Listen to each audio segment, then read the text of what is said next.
दोस्तों, तुम्हें पता है पिछले वेकेशन में हमारा पूरा परिवार मत्सुटाके माउंटेन पर गया था। वहाँ हमने बहुत ही टेस्टी खाना खाया। हमने खाए ढेर सारे steam mushrooms, grilled mushrooms, mushroom rice और मशरूम सूप। वहाँ पर खूब सारे मशरूम के डिशेस थे। मैं तो सारे खा भी नहीं पाया। उन मशरूम्स को सीधे खेतों से लाया गया था। उनका रंग और उनकी खुशबू तो कमाल की थी।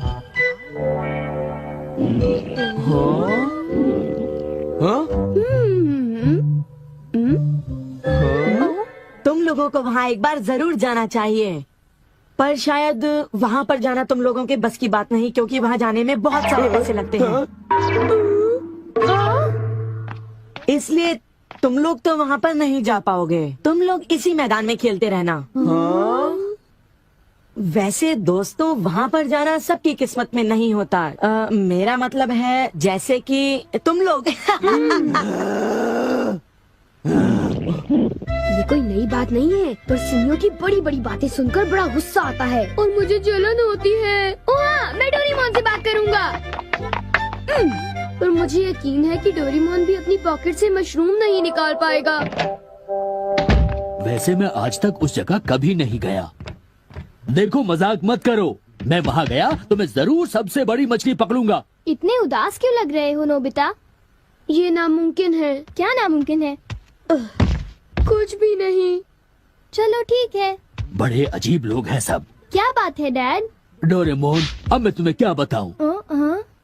मेरे ऑफिस के एक दोस्त ने मुझसे कहा कि मैंने इतनी बड़ी मछली पकड़ी है। मैंने उससे कहा कि वो ऐसे ही डींगे मार रहा है। उसने मुझे सबूत के तौर पर उस मछली का फोटो दिखाया। उसका कहना है कि वो फिशिंग मुझसे भी अच्छी तरह से कर सकता है। उसने मुझे उस मछली से भी बड़ी मछली पकड़कर दिखाने की चुनौती दी है। अरे वो डींगे मारता रहा और मैं सुनता रहा। वैसे अगर मैं चाहूँ तो उससे भी बड़ी मछली पकड़ सकता हूँ, समझे? पर क्या है, मेरे पास वक्त नहीं है। अब डोरेमोन, तुम मेरी बात को समझने की कोशिश कर रहे हो ना?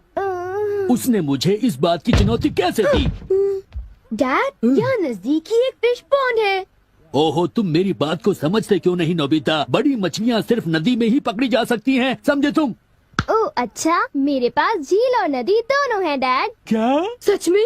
जरा एक मिनट रुकिए, मैं आपको अभी दिखाता हूँ। Miniature garden series mountain stream. आखिर तुम इस मिनिएचर गार्डन से करने क्या वाले हो? अभी बताता हूँ डैड। स्विच को ऑन करते ही पानी का सर्कुलेशन शुरू हो जाता है, जिससे एक माउंटेन स्ट्रीम तैयार हो जाती है। अब मैं इस पानी में छिड़कूंगा कुछ instant hatching miniature fish eggs, जो कुछ ही देर में हैच हो जाएंगे। ये लो। अब वक्त हो गया है।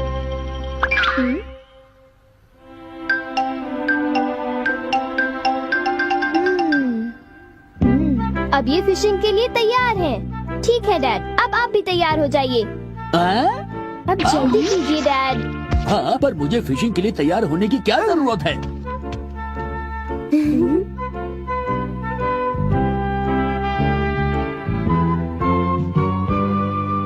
अब आप अपने जूते पहन लीजिए। आप तैयार हैं? Small light.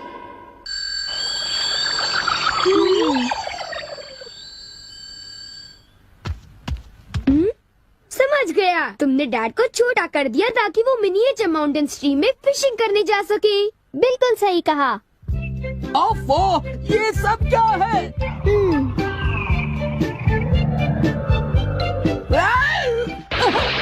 मैं तो भीग गया हूँ। मुझे जरा आराम से नीचे उतारना था। तुमने तो कहा था यहाँ बहुत सारी मछलियाँ होंगी, पर यहाँ तो अरे ओह, ढेर सारी मछलियाँ हैं। तुमने देखा डैड कितने खुश हैं? हाँ। डोरेमोन, तुम किसी सीरीज के बारे में बात कर रहे थे, है ना? सीरीज के बारे में? ओह हाँ नोबिता। क्या इसका मतलब ये है कि अलग अलग तरह के पहाड़ होते हैं? तुमने सही कहा। ओह अच्छा, किस तरह की? बताओ ना डोरेमोन। रॉक क्लाइंबिंग प्रैक्टिस के लिए रॉकी माउंटेन होते हैं। स्कीइंग तो बर्फ के स्लोप पर की जाती है, और हाइकिंग के लिए बच्चे माउंटेन्स पर जाते हैं। सर्वाइवल स्किल्स के लिए भी माउंटेन्स होते हैं, और कई तरह के माउंटेन्स होते हैं। सुनो डोरेमोन, मैं तुमसे एक बात पूछना चाहता हूँ। क्या कोई मशरूम का माउंटेन भी होता है? हाँ होता है। सच में? कहाँ पर है? मुझे देखना है। नोबिता रुक जाओ, मैं उसे बाहर निकालता हूँ। रुक जाओ। आकामात्सु माउंटेन। यहाँ तुम्हें मशरूम्स मिलेंगे। ये! अब तुम क्या करोगे? अच्छा सुनो नोबिता, मैं तुम्हें बताता हूँ। पहले मुझे मशरूम के बीज बिखेरने होंगे, इस तरह। और फिर हमारी स्पेशल संडे फार्मिंग सेट से हमारे पास कुछ खास चीज है। मिनिएचर सन लॉन्चर और एक ट्यूब में बादल। तुम इनके साथ क्या करोगे? थोड़ा सा सब्र करो। ये देखो।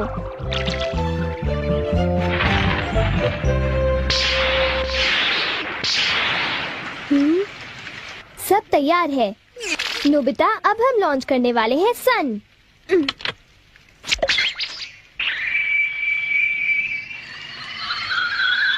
अब हम इसे देंगे काफी सारी धूप और बारिश, और फिर तुम देखना नोबिता, करीब 10 मिनटों में मशरूम्स उगने शुरू हो जाएंगे।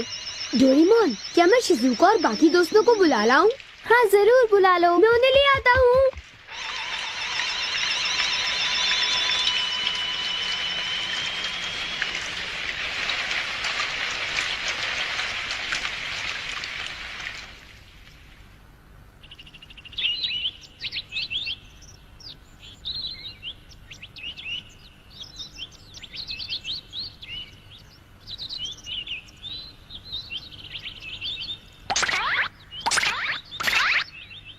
क्या हम सारे मशरूम्स तोड़कर खा सकते हैं? मुझे तो यकीन ही नहीं हो रहा नोबिता। मैं सच कह रहा हूँ। आओ तुम खुद ही देख लो। ओह, अरे नोबिता धीरे चलो, मैं चल कर रही हूँ। धीरे चलो। हाँ? हे नोबिता, शिजुका, तुम दोनों कहाँ जा रहे हो? क्या सचमुच नोबिता? मैं भी आना चाहता हूँ। Hello aunty. Hello aunty. Hello बेटा। डोरेमोन, हमें बताओ मशरूम्स कहाँ पर हैं? चलो हम शुरू हो जाएं।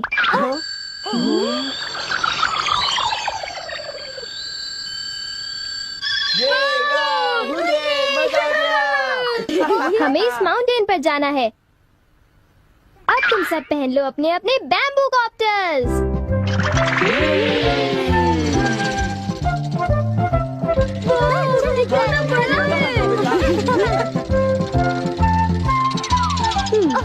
अरे देखो शिजुका, मुझे कितना बड़ा मशरूम मिला। हे नोबिता, देखो यहाँ पर कितने बड़े मशरूम्स हैं। शिजुका, आओ वहाँ जाकर देखते हैं। अच्छा ठीक है, जरा मेरे लिए रुको तो सही। जल्दी आओ। बढ़िया लगता है। हमारे यहाँ सारा सामान अच्छी क्वालिटी का होता है। ये लीजिए आपका सामान। शुक्रिया। आइए madam, 4 croquettes. Thank you madam. आज मशरूम्स बहुत सस्ते बिक रहे हैं और बहुत बढ़िया भी हैं। आप लेना चाहेंगी? हाँ? अब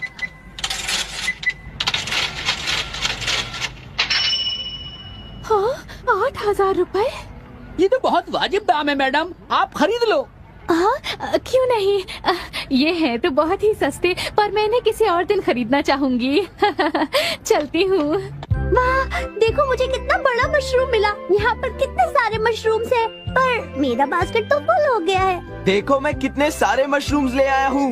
मेरे ख्याल से आज के लिए बहुत हो चुका, और मशरूम्स के लिए हम यहाँ फिर दोबारा आ जाएंगे। ठीक है। मुझे लगता है कि हमें इन मशरूम्स को ताज़ा ताज़ा टेस्ट कर लेना चाहिए। अच्छा आइडिया है। हाँ, एक दिन मैं तब तक मशरूम्स खाऊंगी जब तक मैं उनसे ऊब ना जाऊं। पर अगर कीमतें यूं ही बढ़ती रही तो। अरे शिजुका और बाकी सब अभी तक गए नहीं। अरे ये क्या? ये खुशबू, क्या ये मशरूम्स की खुशबू है? ये खुशबू तो ऊपर से आ रही है। कहीं मैं सपना तो नहीं देख रही। ये कैसे हो सकता है? मुझे जल्दी से चलकर डिनर की तैयारी कर लेनी चाहिए।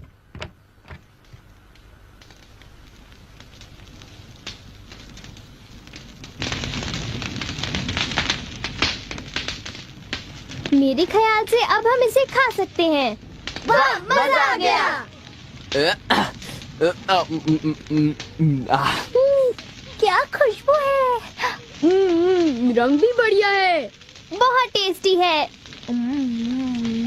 अरे वाह, मजा आ गया। तुम इतनी जल्दी में मत खाओ नोबिता। आउच, छोड़ो ना यार, तुम खाने तो भी बहुत ही दो। बड़े भुक्कड़ हो ये अभी नोबिता। तैयार नहीं हुआ है जियान, अभी सब्र करो। चलो वापस चलते हैं। हाँ हाँ, ठीक ठीक है। कहा, चलो हे, चलते हैं।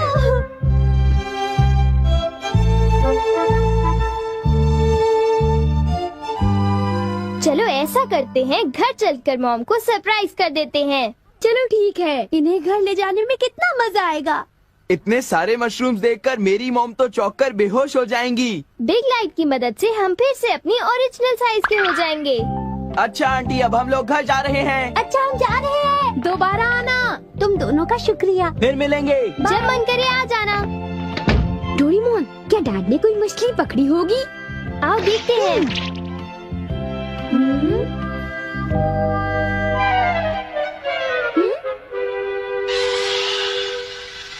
हे सुनियो, हाँ हाय जियान, हाय शिजुका, तुम दोनों इस वक्त कहाँ पर जा रहे हो? जरा इन्हें तो देखो। अच्छा, तो ये मामूली मशरूम्स हैं। हे बेवकूफ, क्या ये तुम्हें मामूली क्वालिटी के लगते हैं? हाँ?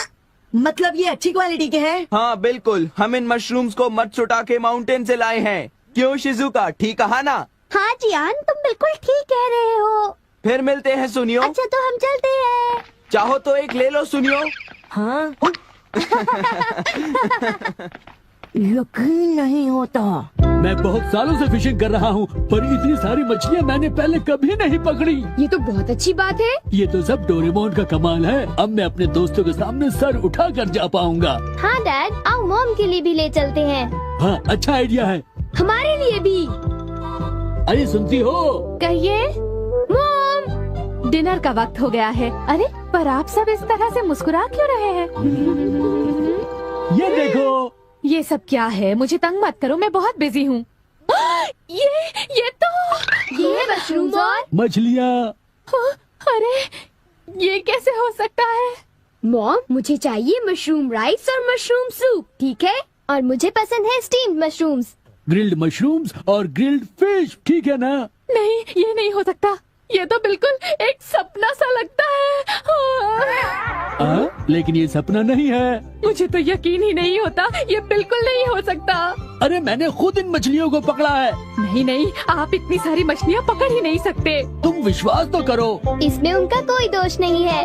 हाँ बिल्कुल।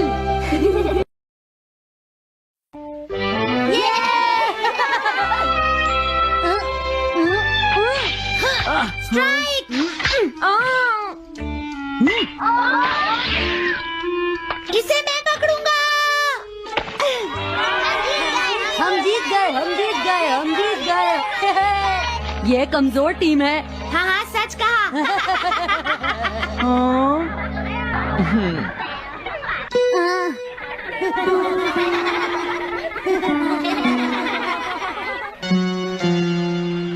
हम इतने बड़े मार्जिन से आज तक कोई फाइनल नहीं हारे हैं। इतनी वीक टीम के साथ खेलना टाइम वेस्ट करना था। हाँ तुमने बिल्कुल सही कहा। ये बेकार टीम है। मुझे गुस्सा आ रहा है। आज इतनी बेकार टीम भी हमारा मजाक उड़ा रही है। और ये सब इसीलिए हुआ है क्योंकि आज तुम में से कोई भी ढंग से नहीं खेला, समझ गए? आज तुम्हारी वजह से मेरा भी नाम बहुत खराब हुआ है। क्या तुम सब बेसबॉल खेलना भूल गए हो? क्या तुम्हें लगता है इतने बड़े मार्जिन से हारने के बाद मैं किसी को अपनी शक्ल दिखा पाऊंगा? हम आज के मैच का एक इवैल्यूएशन करेंगे ताकि ये सब दोबारा ना हो। मैं ये अभी करना चाहता हूँ, लेकिन अभी याद आया मॉम ने मुझे आज जल्दी घर आने के लिए कहा था। उसके बाद हम सब यहीं पर मिलेंगे। ठीक 2 घंटे बाद हम सब यहीं पर मिलेंगे। तुम समझ गए ना? हाँ। मुझे सुनाई नहीं दिया? हाँ, जियान को गुस्सा क्यों आता है? ये हमेशा ऐसा ही करता है, लेकिन अपनी गलती कभी नहीं मानता। हमेशा दूसरों की पिटाई करता है।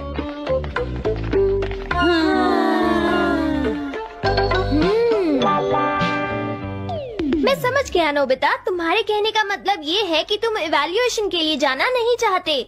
अगर तुम नहीं जाओगे तो बाद में तुम्हारी पिटाई होगी, और अगर तुम जाओगे तो फिर तो तुम्हारी पिटाई होनी ही है। दोनों ही केसेस में तुम्हारी पिटाई होगी नोबिता, लेकिन तुम ऐसा नहीं चाहते। तुम पिटाई से बचने का कोई रास्ता ढूंढना चाहते हो, है ना? हाँ तुमने सही कहा डोरेमोन, तुम ये अच्छी तरह से समझते हो कि मैं कैसा फील कर रहा हूँ, क्यों है ना? तुम्हारे साथ तो हमेशा ही ऐसा होता है। लेकिन इसमें मेरी क्या गलती है? हमेशा की तरह मुसीबत में फंसने के बाद ही तुम मेरे पास मदद मांगने आते हो। देखता हूँ मेरे पास क्या है। क्या तुम्हारे पास कुछ है? नहीं है। हाँ, ध्यान से देखो, तुम्हारे पास जरूर कुछ होगा। ऐसा करने से कुछ नहीं होगा।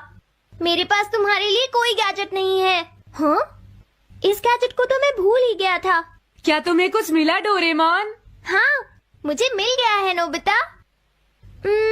Swapping moles. हाँ, स्वैपिंग मोल्स, एक रेड और एक ब्लैक।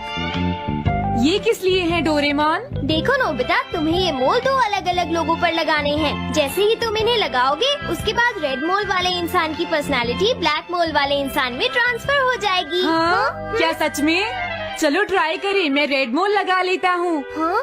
और मैं ब्लैक मोल लगा लेता हूँ नोबिता। जो होगा बाद में देख लेंगे। अभी मुझे बहुत नींद आ रही है। हाँ, ये क्या कर रहे हो डोरेमोन? ये सोने का टाइम नहीं है। चलो खड़े हो जाओ। आइडिया। अब मैं ये ब्लैक मोल जियान के ऊपर लगा दूंगा और रेड मोल किसी अच्छे इंसान के ऊपर। ये काम तो बहुत आसान है, इसमें मजा आएगा। नोबिता, क्या तुम इवैल्यूएशन के लिए नहीं चलोगे? मुझे कुछ काम है, सुनियो। लेट हुए तो अच्छा नहीं होगा। अब मैं क्या करूँ? मुझे कुछ समझ नहीं आ रहा है। क्या मुझे ये मोल इन बच्चों पर लगाना चाहिए या इनकी मॉम पर?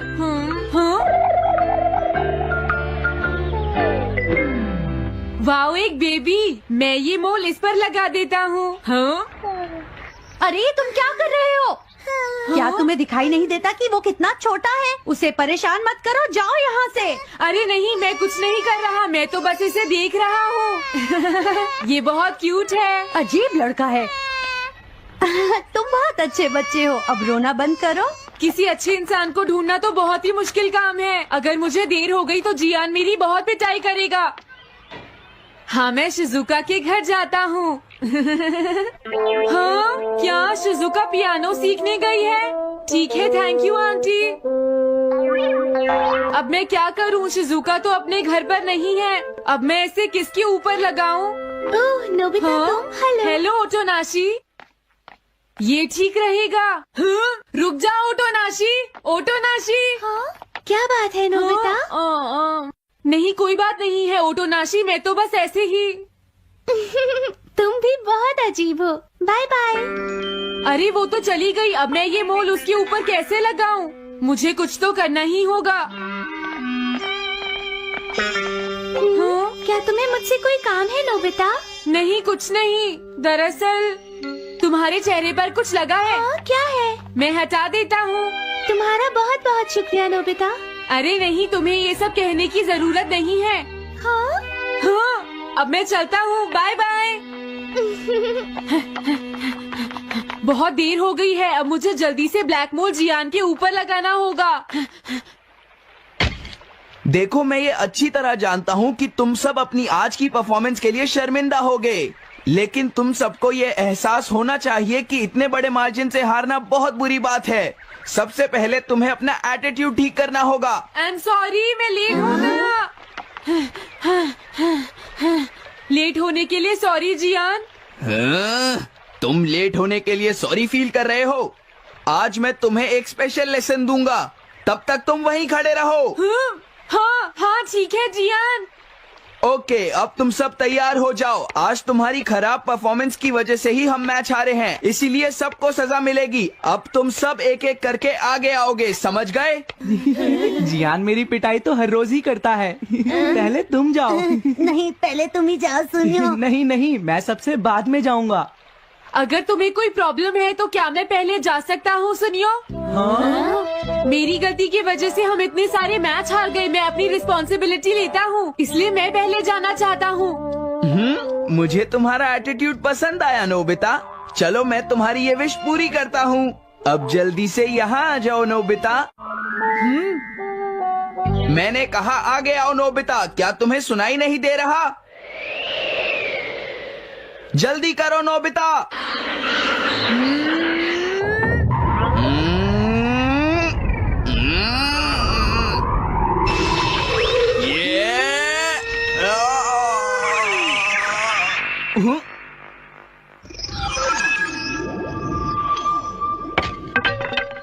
हाँ, इसे क्या हुआ?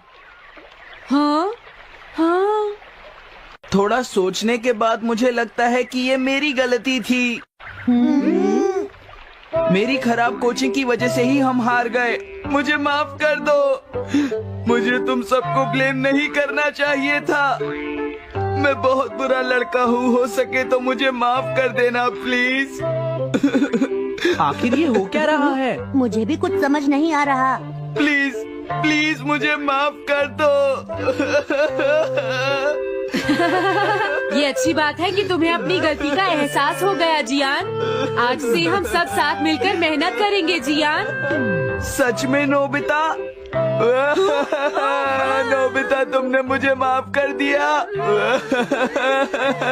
नोबिता तुम कितने अच्छे हो। हाँ? अरे ये क्या है? ये मेरे चेहरे पर भला किसने लगाया होगा? कोई बात नहीं।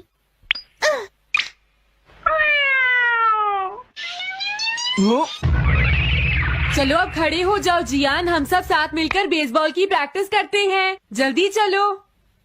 म्याऊ। क्या हुआ जियान?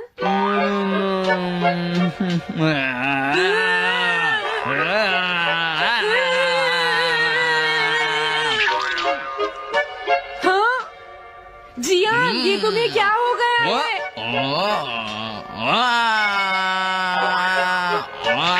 जियान कैट की तरह क्यों कर रहा है?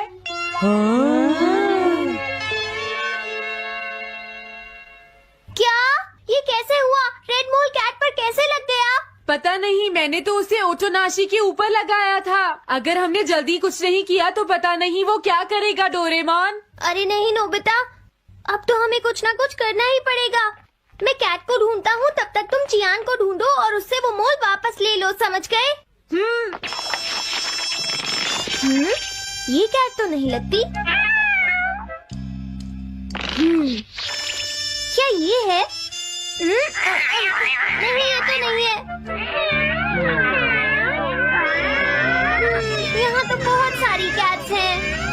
रुक जाओ, आज मैं तुम्हें नहीं छोड़ूंगा। मेरी फिश वापस दो। पकड़ो उसे। रुक जाओ।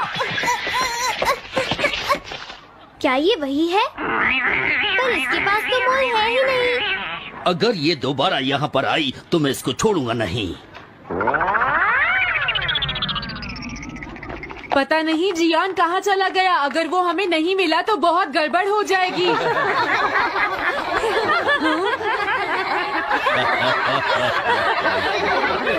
हाँ जियान तुम वहाँ क्या कर रहे हो? नीचे आ जाओ। ये तुम क्या कर रहे हो? मुझसे दूर रहो। हेलो मैम, बताइए आज आपको क्या चाहिए? एक्चुअली मुझे लेना है ये देखिए, ये बहुत अच्छा है। ठीक है, पर ये कुछ ज्यादा ही हो जाएगा। कोई बात नहीं। समझ नहीं आ रहा। मैं ये फिश ले लेती हूँ। पता नहीं वो मोल किस कैट पर लगा है। मैं उसे कैसे ढूंढूंगा? अरे ये क्या? देखता हूँ।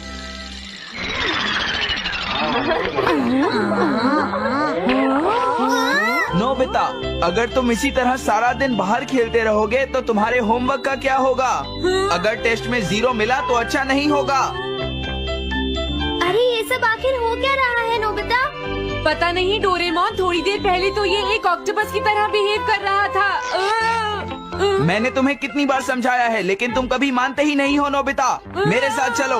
मुझे छोड़ दो जियान। मुझे तो लगता है अब रेड मोल नोबिता की मॉम के पास पहुंच गया है। जियान की हरकतें देखकर लगता है मॉम बहुत गुस्से में है। कंप्लेन करना बंद करो। अगर तुम ऐसे ही बाहर खेलते रहोगे तो तुम्हारा होमवर्क कौन करेगा? जब तक तुम अपना होमवर्क पूरा नहीं कर लेते नोबिता, तुम्हें खाना नहीं मिलेगा। क्या तुम ऐसा नहीं कर सकते? डोरेमोन कुछ करो प्लीज डोरेमोन। कोई फायदा नहीं, अब मैं तुम्हारी मदद नहीं कर सकता नोबिता। अगर तुम जियान से बचकर घर चले भी गए तो वहाँ तुम्हारी मॉम होंगी। मुझे लगता है तुम्हें। हेलो दोस्तों, नमस्ते और स्वागत है मेरे डोरेमोन मिस्ट्री पार्ट 9 के रिव्यू में। मैं हूं आपका होस्ट और आज हम बात करेंगे डोरेमोन के एक और थ्रिलिंग रहस्यमयी एपिसोड की, जो आपको हैरान कर देगा। डोरेमोन, हमारा फेवरेट नीला रोबोटिक कैट, नोबिता को अपने जादुई गैजेट से बचाता है, लेकिन हर बार कुछ नए सवाल छोड़ जाता है। तो अपने डिटेक्टिव कैप पहनो, पॉपकॉर्न ग्रैब करो और चलो डाइव करते हैं इस लेटेस्ट एपिसोड में। सीजन 20 का यह नया एपिसोड, जो रिलीज हुआ 23 मई 2025 को, है 2 मजेदार मिस्ट्री स्टोरीज का कूल कॉम्बो, दी विस्परिंग टाइम कैप्सूल और दी शैडो ट्रैकर। चलो शुरू करते हैं समरी रिव्यू और देखते हैं क्या है खास इस एपिसोड में।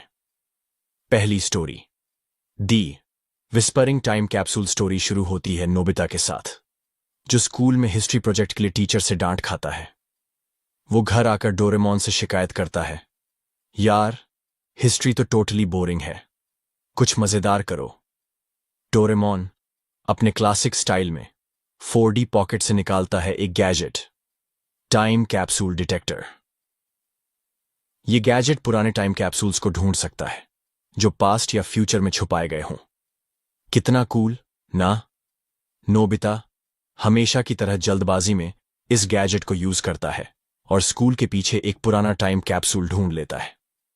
लेकिन जब वो इसे खोलता है तो अंदर से एक अजीब फुसफुसाती आवाज आती है जो कहती है, मुझे रिलीज करो। नोबिता डर जाता है और डोरेमोन को बुलाता है। डोरेमोन चेक करता है और पता चलता है कि यह कैप्सूल फ्यूचर से है और इसमें कोई मैसेज लॉक है। मैसेज को अनलॉक करने के लिए नोबिता और डोरेमोन एक एडवेंचर पर निकलते हैं। वो स्कूल के पुराने रिकॉर्ड्स खंगालते हैं और पता चलता है कि कैप्सूल को किसी ने 50 साल पहले छुपाया था। लेकिन ट्विस्ट ये है, कैप्सूल की आवाज फ्यूचर की टेक्नोलॉजी से कनेक्टेड है। क्या ये आवाज किसी फ्यूचर के इंसान की है जो नोबिता को कांटेक्ट करना चाहता है? हंगामा तब बढ़ता है जब कैप्सूल अपने आप ग्लो करने लगता है और स्कूल में अजीब शैडोज दिखने लगते हैं। क्या ये सच में भूत है या फ्यूचर का कोई गैजेट माल फंक्शन कर रहा है? डोरेमोन अपनी स्मार्टनेस से मिस्ट्री सॉल्व करता है, लेकिन आखिरी सीन में एक ऐसा क्लू छोड़ जाता है जो आपको सोचने पर मजबूर कर देगा। थ्रिल, मजा और थोड़ा सा डर। ये स्टोरी है फुल ऑन। दूसरी स्टोरी, द शैडो ट्रैकर। दूसरी स्टोरी में नोबिता को स्कूल में एक नया टास्क मिलता है, अपने दोस्तों की हॉबीज पर प्रेजेंटेशन देना। नोबिता, जो आलसीपन का किंग है, डोरेमोन से कहता है, यार कुछ आसान तरीका बता। डोरेमोन निकालता है शैडो ट्रैकर, एक गैजेट जो किसी के शैडो को फॉलो करके उसकी सीक्रेट हॉबीज बता सकता है। मस्त आइडिया ना? नोबिता इस गैजेट को ज्ञान और सुनियो पर यूज करता है, लेकिन गलती से वो शिजुका के शैडो को ट्रैक कर लेता है। शैडो उसे एक सीक्रेट लोकेशन पर ले जाता है, एक पुरानी लाइब्रेरी। वहां नोबिता को पता चलता है कि शिजुका रात में चुपके से कुछ रहस्यमयी किताबें पढ़ रही हैं। क्या शिजुका का कोई सीक्रेट? डोरेमोन और नोबिता इस मिस्ट्री को सॉल्व करने के लिए लाइब्रेरी में घुसते हैं और वहां उन्हें एक हिडन रूम मिलता है। रूम में एक पुराना गैजेट होता है जो शैडोज को रिकॉर्ड कर सकता है, लेकिन ट्विस्ट ये है, गैजेट से एक सिग्नल निकलता है जो फ्यूचर से आ रहा है। क्या शिजुका की सीक्रेट हॉबी फ्यूचर से जुड़ी है? हंगामा तब और बढ़ता है जब ज्ञान और सुनियो भी इस मिस्ट्री में कूद पड़ते हैं और लाइब्रेरी में अजीब अजीब शैडोज दिखने लगते हैं। क्या ये शैडोज फ्यूचर के हैं या कोई पुराना गैजेट ट्रिक कर रहा है? डोरेमोन आखिर में सब कुछ फिक्स करता है, लेकिन स्टोरी एक सवाल छोड़ जाती है। शिजुका का सीक्रेट क्या था? एडवेंचर, ह्यूमर और मिस्ट्री का धमाकेदार मिक्स इस एपिसोड की खासियत। पहला, मिस्ट्री का थ्रिल। विस्परिंग टाइम कैप्सूल में फ्यूचर की आवाज और शैडो ट्रैकर में शिजुका का सीक्रेट बच्चों को स्क्रीन से बांधे रखता है। दोनों स्टोरीज में रहस्य का तड़का जबरदस्त है। दूसरा, गैजेट्स, टाइम कैप्सूल डिटेक्टर और शैडो ट्रैकर टोटली यूनिक है, खासकर वो सीन जहां कैप्सूल ग्लो करता है और शैडोज लाइब्रेरी में दौड़ते हैं। वो डर और हंसी का परफेक्ट कॉम्बो है। तीसरा, कैरेक्टर डायनामिक्स। इस बार शिजुका का रोल बड़ा है और उसका सीक्रेट स्टोरी को इंटरेस्टिंग बनाता है। ज्ञान और सुनियो की बेवकूफ़ी हंसाती है और नोबिता की जल्दबाजी वही पुराना डोरेमोन वाइब देती है। हिंदी डबिंग भी शानदार है। डोरेमोन की सिर पकड़ने वाली आवाज और नोबिता की मासूमियत टॉप नॉच है। चौथा, लेसन। स्टोरी सिखाती है कि दूसरों के सीक्रेट्स में बिना परमिशन ताक झांक करना गलत है और जल्दबाजी मुसीबत ला सकती है। ये लेसन बच्चों के लिए मजेदार तरीके से प्रेजेंट किया गया है। पांचवा, सस्पेंस। दोनों स्टोरीज आखिर में सवाल छोड़ती हैं। कैप्सूल की आवाज किसकी थी? शिजुका का सीक्रेट क्या है? ये सस्पेंस अगले एपिसोड का इंतजार बढ़ा देता है। क्या थोड़ा बेहतर हो सकता था? पहला, बैकग्राउंड डिटेल्स। शैडो ट्रैकर में लाइब्रेरी का सेटअप मजेदार है, लेकिन और डरावना हो सकता था। अगर कुछ भूतिया वाइब्स और होते तो थ्रिल डबल हो जाता। दूसरा, story length. Whispering time capsule को थोड़ा ज्यादा टाइम मिलता तो कैप्सूल की बैक स्टोरी और डीप हो सकती थी। क्या वो फ्यूचर की किसी सिविलाइजेशन से था? थोड़ा और खुलासा अच्छा होता। तीसरा, एनिमेशन। सीजन 20 का एनिमेशन क्रिस्प है, लेकिन कुछ सीन्स में बैकग्राउंड सिंपल लगे। पुराने डोरेमोन एपिसोड्स के रंग बिरंगे डिटेल्ड बैकग्राउंड्स वाला फील थोड़ा मिसिंग था। कौन देखे? अगर तुम डोरेमोन फैन हो तो ये एपिसोड मस्ट वॉच है। 8 से 12 साल के बच्चों के लिए ये परफेक्ट है। पेरेंट्स भी बच्चों के साथ एंजॉय कर सकते हैं क्योंकि ये लाइट, फन और थोड़ा सस्पेंसफुल है। हिंदी कार्टून लवर्स के लिए डबिंग जबरदस्त है और अगर तुम्हें मिस्ट्री, एडवेंचर और थोड़ा सा डर पसंद है तो ये एपिसोड तुम्हारे लिए टेलर मेड है। मेरा स्कोर, मैं इस एपिसोड को दूंगा 8.7 out of 10। Mysteries thrilling, gadgets cool और शिजुका का सीक्रेट सुपर इंटरेस्टिंग है, लेकिन थोड़ा और डरावना बैकग्राउंड और डीप बैक स्टोरी इसे देन बना सकता था। तुम्हारा स्कोर क्या है? कहां देखें? ये एपिसोड bilibili.tv पर अवेलेबल है। कुछ क्लिप्स फेसबुक, यूट्यूब या इंस्टाग्राम पर भी मिल सकती हैं। लिंक चेक करो और एंजॉय करो। आखिरी बात, डोरेमोन हमेशा दिल को छूता है। मिस्ट्री पार्ट 9 वही पुराना डोरेमोन मजा लाता है। नोबिता की बेवकूफी, डोरेमोन के गैजेट्स और ढेर सारी मिस्ट्री। इस बार सस्पेंस और शिजुका का सीक्रेट इसे एक्स्ट्रा स्पेशल बनाते हैं। तो अपने बचपन को फिर से जीने के लिए ये एपिसोड जरूर देखो। कमेंट्स में बताओ तुम्हारा फेवरेट डोरेमोन गैजेट कौन सा है। मेरा तो एनीव हेयर डोर है। और हाँ, क्या तुम्हें लगता है कि शिजुका का सीक्रेट फ्यूचर से जुड़ा है या कोई और ट्विस्ट है? अपनी थियरी शेयर करो। ये था मेरा रिव्यू। पसंद आया तो लाइक करो, शेयर करो और सब्सक्राइब करो। मिलते हैं नेक्स्ट रिव्यू में। always waving, offering to help with yard work. But now that I thought about it, Sarah always had a smile for him, always laughed at his dumb jokes. My stomach turned. I jumped out of my car and stormed toward room 214. My fists were clenched so tight my nails dug into my palms. But just as I reached the door, sirens. Red and blue lights flashed against the motel's dingy walls. I turned, heart pounding, as a swarm of cops pulled into the parking lot. They moved fast, shouting orders. Some ran toward the motel entrance, others toward the back. I froze. This wasn't just about me catching my wife cheating. Something else was going on. Then I saw the gurney and the blood. A woman was being wheeled out of the motel room. At first, I didn't recognize her. Her face was battered, swollen, barely human. But then I saw her clothes, the floral blouse, Sarah's blouse. My breath caught in my throat, and then, standing just a few feet away, her hands covered in blood, her eyes wild, was Lisa, Todd's wife, our neighbor. And the look on her face was something I'd never seen before. She saw me, and she smiled. Not a friendly smile, a cold, knowing smile, like she had done this for me. I couldn't move. My body was frozen, my mind struggling to process what I was seeing. My wife, bloody, unrecognizable, being loaded into an ambulance. My neighbor Lisa, standing there, her hands stained red, looking at me like she had just done me a favor. The cops rushed past me, shouting at each other, but I barely heard them. My chest was tight, like someone had wrapped a steel band around my ribs. How the fuck did we get here? Ara and I met 12 years ago at a friend's party. I was fresh out of college, working my off trying to build a life for myself. I wasn't rich, I wasn't the best-looking guy in the room, but I had something a lot of people didn't: drive. I'd grown up in a small town, raised by a single mom who worked 2 jobs just to keep food on the table.